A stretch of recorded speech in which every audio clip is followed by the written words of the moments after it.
নমস্কার বন্ধুরা, আমি পারমিতা। আমার চ্যানেল পারমিতা হেভেন ব্লগে আপনাদের সকলকে স্বাগত। আশা করি আপনারা সকলেই খুব ভালো আছেন। ঈশ্বরের কৃপায় আমিও ভালো আছি। গতকাল শান্তিনিকেতন যাত্রার সময় ট্রেনে চিটবাদাম খেতে খেতে, চা খেতে খেতে, মুড়ি মাখা খেতে খেতে হই হই করে আমরা ট্রেন জার্নিটা কমপ্লিট করলাম।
একজন অজানা মানুষের সুন্দর সুরের আওয়াজে আমাদের ট্রেন যাত্রাটা যেন আরো সুন্দর হয়ে উঠল।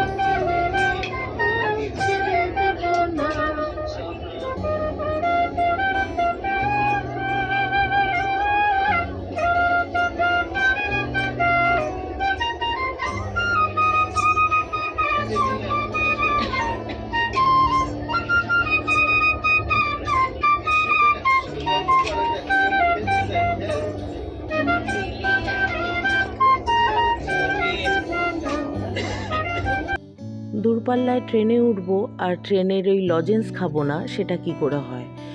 বর্ণালী কিনে নিয়েছে কিছু অরেঞ্জ লজেন্স, আর সেটারই প্লাস্টিকটা ছেঁড়ার বৃথা চেষ্টা করেই চলেছে। লাস্টে যখন ছিঁড়তে পারলো না তখন দাঁত দিয়েই ছিঁড়ল। যাই হোক, আমরা অলরেডি হাত পেতে আছি, মান্তু হাত পেতে আছে, কখন খুলেও একটা লজেন্স মান্তুর হাতে দেবে। এই সমস্ত শিশুসুলভ আচরণের জন্যই হয়তো আমরা এখনও ভালো আছি, আমাদের মধ্যে বন্ডিংটা এখনও এত স্ট্রং। আমরা চিন্তা করি না আমরা পাঁচজনের সাথে যখন পাঁচজন মিশি তখন কিভাবে মিশবো, কিভাবে কথা বলবো। আমরা যে যেরকম আমরা সেভাবেই পাঁচজনকে মেনে নিয়েছি। বোলপুর শান্তিনিকেতন, এবার এখান থেকে আমরা যাব আমাদের হোটেল। বাইরে গিয়ে কি ট্রান্সপোর্টের ব্যবস্থা আছে আগে থেকে কিছুই ঠিক করা নেই। এখানে অটো টোটো শুনেছি বাইরে থাকে, দেখি ওগুলোর মধ্যে কীরকম কি চার্জেস নেয় আপনাদের সব জানাবো। আস্তে আস্তে এগিয়ে চলেছি আমরা প্ল্যাটফর্মের বাইরের দিকে। এটা এখনও আমরা প্ল্যাটফর্ম ছাড়তে পারিনি, বাইরে গিয়ে তারপর আমরা ওখান থেকে গাড়ি ঠিক করব। টোটোওয়ালার সাথে দর কষাকষির দায়িত্ব আমরা সবাই বর্ণালীর ওপর দিয়েছি, কারণ এই ব্যাপারে বর্ণালীকে কেউ হারাতে পারবে না। আজ যখন আমি এই ভয়েস ওভারটা দিচ্ছি তখন আমি শান্তিনিকেতনেই আমরা যে রিসর্টে আছি সেই রিসর্ট থেকেই ভয়েস ওভারটা দিচ্ছি। তো একটা গ্রাম্য পরিবেশে যেরকম হয়, আশেপাশে দিয়ে নানান রকম মুরগির আওয়াজ, মোরগের আওয়াজ, সকালবেলা যে মোরগের ডাক সেইগুলো শুনতে পাচ্ছি। হয়তো আপনারাও সেই সব আওয়াজ শুনতে পাচ্ছেন। তো একটু যদি অসুবিধা হয় তাহলে প্লিজ একটু অ্যাডজাস্ট করে নেবেন, কারণ আমি এক জায়গা থেকে আর এক জায়গায় এসছি। তো সেখানে তো গ্রাম্য পরিবেশে আওয়াজ হওয়াটাই স্বাভাবিক এই ধরনের। আমাদের শহুরে আওয়াজ আর এক রকম, গ্রামের পরিবেশের আওয়াজ আর এক রকম। এখানে চারিদিকে পাখির ডাক, মোরগের বান দেওয়ার আওয়াজ সবই হচ্ছে। আমরা যে রিসর্টটায় ছিলাম সেই রিসর্টটা যদি প্রান্তিক স্টেশন থেকে নেমে আসা যায় তাহলে খুবই কাছে পড়ে, কিন্তু যেহেতু আমাদের ট্রেনের টিকিট বোলপুর পর্যন্ত, তাই আমাদের বোলপুর শান্তিনিকেতনে নেমে যেতে হয়েছে। প্রান্তিকটা ঠিক বোলপুরের একটা স্টেশন পরেই প্রান্তিক স্টেশন, আর বোলপুর থেকে আমাদের হোটেল মানে আমাদের যে রিসর্ট সেখানে আসতে সময় লেগেছে প্রায় 40 মিনিট, আর প্রান্তিক স্টেশন থেকে হয়তো সেটা 10-15 মিনিটে এসে যাওয়া যেত। আমরা এখন পৌঁছে গিয়েছি আমাদের আগে থেকে ঠিক করা বা বুক করা রিসর্ট বলতে পারেন, সাজবাতি, আমাদেরই বান্ধবীর পরিচিত একজন। তো ওখানে আমরা পৌঁছে গেছি। এবার অ্যাম্বিয়েন্সটা তো, সামনের পরিবেশটা তো ভালোই লাগছে। সামনে প্রচুর ফুল গাছ লাগানো আছে, গার্ডেন টাইপের করা আছে। এরপর ভেতরে গিয়ে আমি আপনাদের রুম ট্যুরটা দিচ্ছি।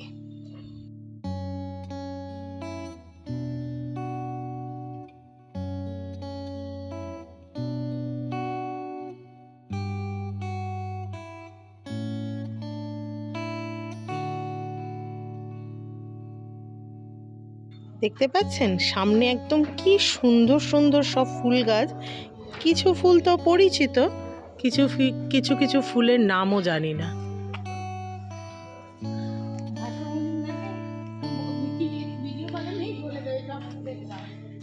হ্যাঁ, আমাদেরই এক ভাই, ও এইসব সম্পর্কে খুব ভালো নলেজ রাখে। তো আমাদের তো অতটা জান, আমরা যেমন গাঁদা ফুল চিনি, আরও টুকটাক কিছু ফুল চিনি। আমি তো বিশেষ করে ফুল টুল চিনি না, দেখতে ভালো লাগে ব্যাস ওইটুকুই। তো এখানে দেখছি নানান রকমের ফুল গাছ আছে, দেখুন। আর আমার দুই বান্ধবী এখানে দোলনা চড়তে লেগে গেছে। দোলনাটা এবার না ভেঙে পড়ে যায়, দেখ ক্ষতি করে যাস না। হ্যাঁ, এখানে ঘুরতে এসে ক্ষতি করে যাস না ওনার। সবাই মিলে তোরা যদি ওইভাবে চড়ে বসিস, হ্যাঁ, ভীষণ ভালো। মানে ঢোকা মাত্রই যে একটা দারুণ একটা পজিটিভ ভাইব পাওয়া যাচ্ছে। এত সুন্দর সুন্দর ফুলের গাছ দেখে সত্যি মনটা জুড়িয়ে গেল। এদের ছবি তোলাই শেষ হয় না, দেখুন কন্টিনিউ খালি ছবি তুলি। এরা প্রাকৃতিক সৌন্দর্যের ছবি তুলবে তা না, নিজেদের সৌন্দর্যের ছবি তুলে ফেলছে। চল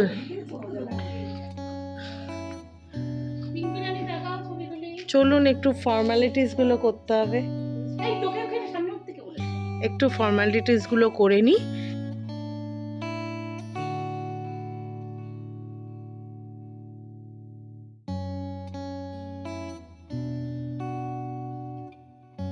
রিসর্টের রিসেপশনে ঢুকেই সামনে চোখে পড়লো একটা বিশাল আকার গণেশজির মূর্তি, যেটা দেখে সত্যিই খুব ভালো লাগলো। আর ঢোকা মাত্রই আমাদের যে ফর্মালিটিসগুলো আমরা করছিলাম, সেইটুকু সময়ের মধ্যেই চলে আসলো আমাদের ওয়েলকাম ড্রিঙ্ক। আর এই যে এখন আপনারা দেখছেন যে আমরা যখনই যেটা খাচ্ছি সব এক জায়গায় করে ফটো তুলি, যখনই যা করছি এক জায়গায় করে ফটো তুলছি, ভিডিও করছি। তার একটাই কারণ, আমরা আমাদের ঘুরতে যাওয়ার যেইটুকু স্মৃতি থাকে সেইটুকু স্মৃতি আমরা সব সময় যাতে আমাদের মেমোরাইজ থাকে, এই জন্যে ক্যাপচার করে রাখি।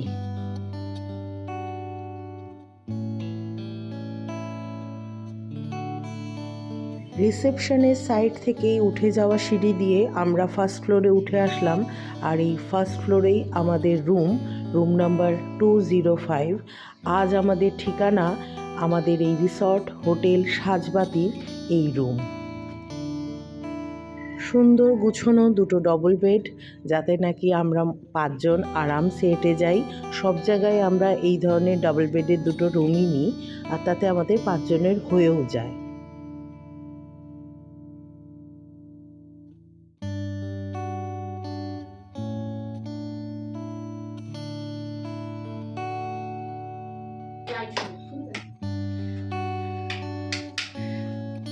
তোমরা কিছু বলো সখীরা।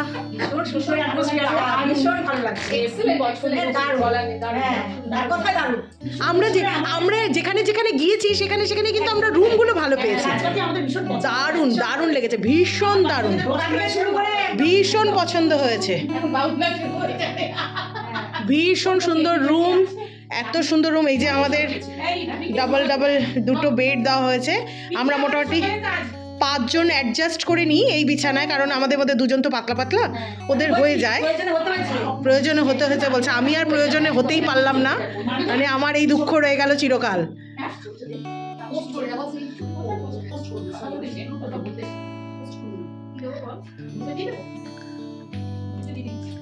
বাথরুমটা দেখাই আপনাদের, এই যে বাথরুমটা।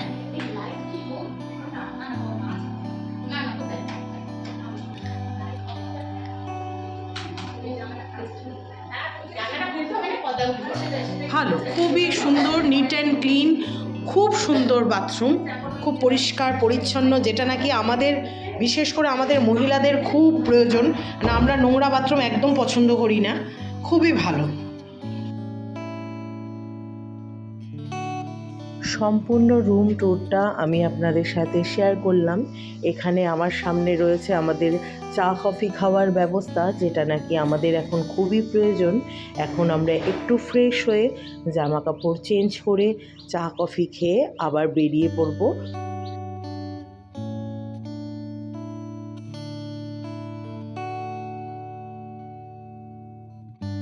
রেডি হয়ে এবার আমরা বেরিয়ে পড়েছি মা কঙ্কালীতলা মন্দিরের উদ্দেশ্যে। ওখানে গিয়ে এবার পুজো দেব।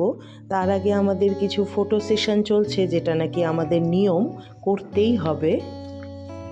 আমরা এখন বেরোচ্ছি কঙ্কালীতলা মায়ের উদ্দেশ্যে পুজো দিতে। ওখানেই পুজো দিয়ে আমরা ভোগ খাবো। আজকে ঠিক করেছি একটু মানে হোটেলে এসে আর বেশি রেস্ট করার সময় পাইনি। বেশি রেস্ট নিয়ে নিলে আমাদের ফিরতে ফিরতে দেরি হয়ে যাবে। এখান থেকে অনেকটা রাস্তা, আমাদের ফিরতেও হবে। আর সন্ধে হয়ে গেলে এই রাস্তাটা তেমন সেফ না, এখানের লোকজনই বলেছে।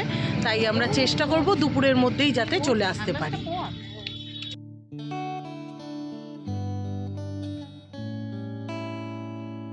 পৌঁছে গিয়েছি মায়ের মন্দির প্রাঙ্গণে। ওখানেই একজন পরিচিতর দোকান থেকে আমরা মায়ের পুজো দেওয়ার জন্য ডালা নিয়ে নিয়েছি। আসলে পরিচিত এই কারণে বলা, আমাদের এই বান্ধবী যে মান্তু, তারই পরিচিত একজন আমাদের ফোন করে এই ভদ্রলোকের কাছে আমাদের ব্যাপারে সমস্ত কিছু বলে দিয়েছিলেন, যাতে আমরা 5 জন মহিলা খুব ভালো মতো পুজো দিতে পারি এবং আমাদের পুজো দেওয়াতে যেন কোনো রকম অসুবিধা না হয়, আমাদের ভোগ খাওয়ানোর ব্যবস্থা করা হয়। সব কিছুই ফোনে বলে দেওয়াতে আমাদের এসে কিছুই করতে হয়নি, শুধু পুজোর ডালাটা নিয়ে আমরা মন্দিরে গিয়ে পুজো দিয়ে এসেছি।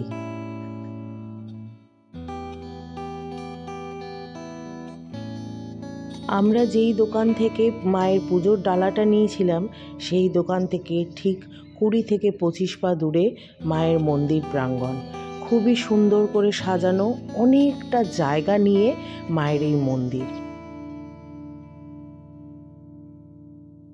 মায়ের 51 সতীপীঠের মধ্যে এটা সর্বশেষ সতীপীঠ। এখানে নাকি মায়ের কাখাল পড়েছিল। এই সতীপীঠের দর্শন করে সত্যিই নিজেকে আজ খুব ধন্য অনুভব করলাম। এখানে আমি আর এখন কিছু বলবো না, আপনারা সাথে থাকুন আর মন্দিরটা পুরো ঘুরে দেখুন আমার সাথে।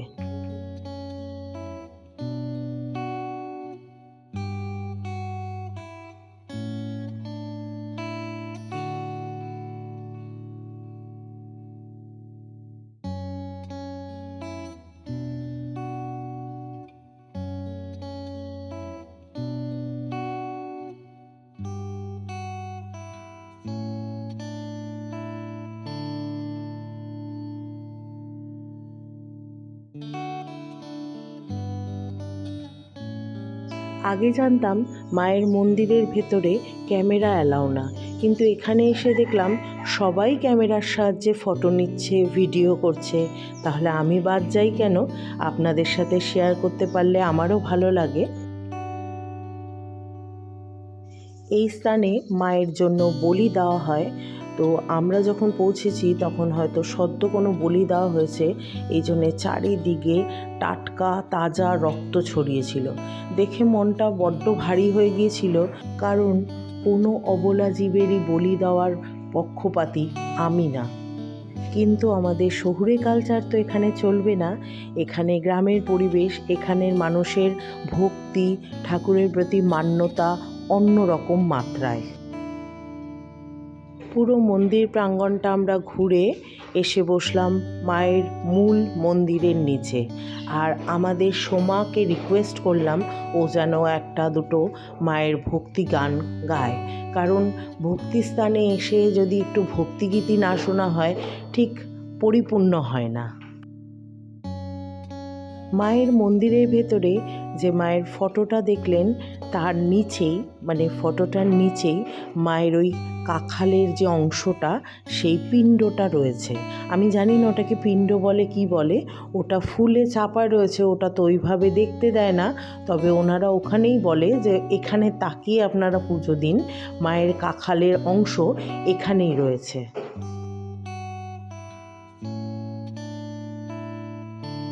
মায়ের মন্দিরের লাগোয়া এই পুকুরটিতে বিভিন্ন নির্দেশাবলী লেখা আছে। তাতে লেখা আছে এই পুকুরের জল কোনোভাবে নোংরা করতে না, বা এই পুকুরে কোনো রকম আবর্জনা ফেলতে না। কিন্তু আমরা তো কখনোই কোনো নির্দেশাবলী বা নিয়মাবলী মেনে চলি না, যার ফলে সবাই দেখছি ওই পুকুরের মধ্যে মায়ের ফুলগুলো সব ফেলছে। নির্দেশাবলীতে লেখা আছে এই পুকুরের জল নিয়ে নাকি মায়ের জন্য যে বলি দেওয়া হয় সেই বলির স্নান করানো হয়, তাই এই জলটাকে কোনোভাবেই যেন দূষিত না করা হয়। পুজো আমাদের দেওয়া সারা, এবার আমরা চলেছি ভোগ খেতে। বহু মানুষের আর্থিক সহায়তায় এই জায়গাটা চলে, মানে এখানে যে হাজারে হাজারে লাখো লাখো মানুষ এসে ভোগ খাচ্ছে, তার জন্য এখানে বহু মানুষের আর্থিক সাহায্য আছে। যদিও যারাই এখানে ভোগ খেতে যায় তাদের কাছ দিয়ে 50 টাকা করে ধার্য করা হয়, কিন্তু তাও বলবো মানে এই এত বিপুল পরিমাণে রান্না, এত বিপুল পরিমাণে খাওয়া দাওয়া করানো এত লোককে, সেটা তো আমাদের একজনের 50 টাকায় সম্ভব না।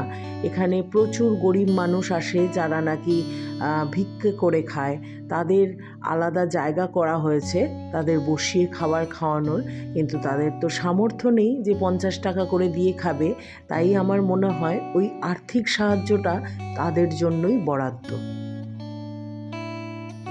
মায়ের দর্শন করব আর বাবার দর্শন করব না, এটা কি করে সম্ভব? মায়ের মন্দিরের সামনেই আমাদের ভোলে বাবার মন্দির, সেখানেও দর্শনটা সেরে আমরা বেরিয়ে পড়লাম। এখন আমরা সোজা যাব খোয়াইয়ের হাট বা সোনাঝুরির হাট যাকে বলে, কারণ আমাদের কাছে খুব লিমিটেড সময়, আমরা একদিনের মধ্যে যতটা পেরেছি চেষ্টা করেছি ঘোরাফেরার করা। আগামীকাল আবার বেরোবো কিছু এই স্থানের দ্রষ্টব্য জায়গা দেখতে, তবে আমরা যেহেতু বুধবার এসেছি এখানে, তো বুধ আর বৃহস্পতি এই শান্তিনিকেতনের যে মেন ইউনিভার্সিটি ক্যাম্পাস, সাথে শান্তিনিকেতনের মিউজিয়াম সবই বন্ধ থাকে। সেহেতু আমি বলবো আপনারা যদি শান্তিনিকেতন বা বোলপুর আসার প্ল্যান করেন, চেষ্টা করবেন বুধ বৃহস্পতিবারটা অ্যাভয়েড করার। পৌঁছে গিয়েছি আমাদের বিখ্যাত খোয়াইয়ের হাটে বা সোনাঝুরির হাটে। এই জায়গাটার সাথে আপনারা অনেকেই পরিচিত।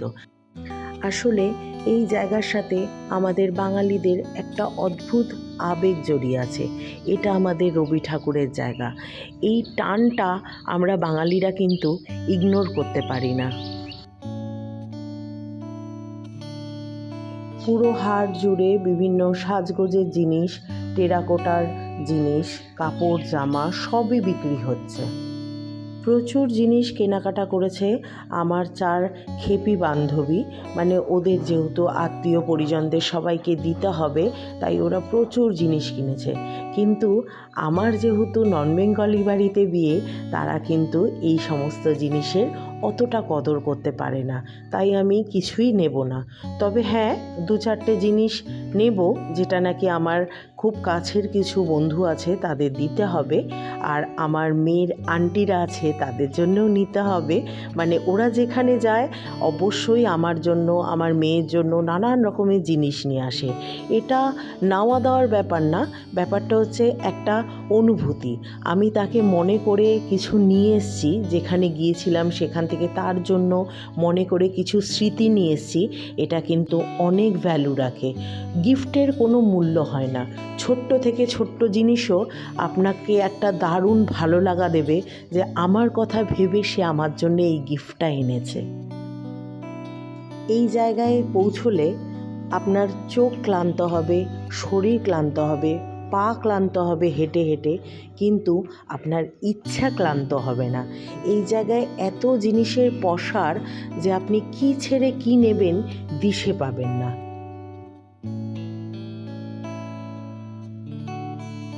আজকের মতো ব্লগটা তাহলে এখানেই শেষ করলাম। যদি ভালো লাগে প্লিজ একটা লাইক কমেন্ট করবেন, আর যদি চান আমার চ্যানেলের পাশে থাকতে তাহলে অবশ্যই আমাকে একটা সাবস্ক্রাইব করে দেবেন। ভালো থাকবেন, পরিবারের সকলকে ভালো রাখবেন, আর আমার আগামীকালের ব্লগটা কিন্তু অবশ্যই দেখবেন। টাটা।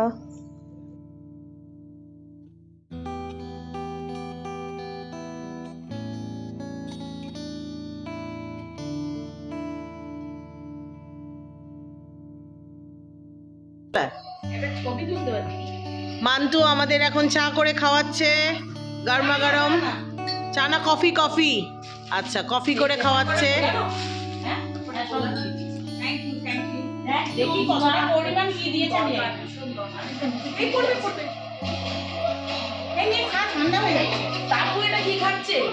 দেখে চিকেন পকোড়াটা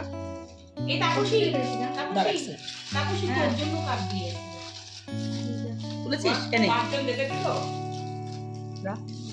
আগে চা পাতাগুলো ঢালি। এই কার কার কার কার সুগার ছাড়া দেন আমার হাতে দেন একটু। উইথ সুগার আমার ভালো লাগে। এটা দিতাম দু সুগার ছাড়া এটা। আমি এটা প্যাকেট আসলে আমার তো মাঝে মাঝে খেতে অভ্যস্ত আমি সুগারটা খেয়ে। আমার একটু ওই যে আমাদের চা না না ওটা নামি হচ্ছে একটু আমার এনে তোরা তো নিয়ে নে আমরা এটা নিয়ে নেব। পিঙ্কি ছবিগুলো তুমি দেখছো না?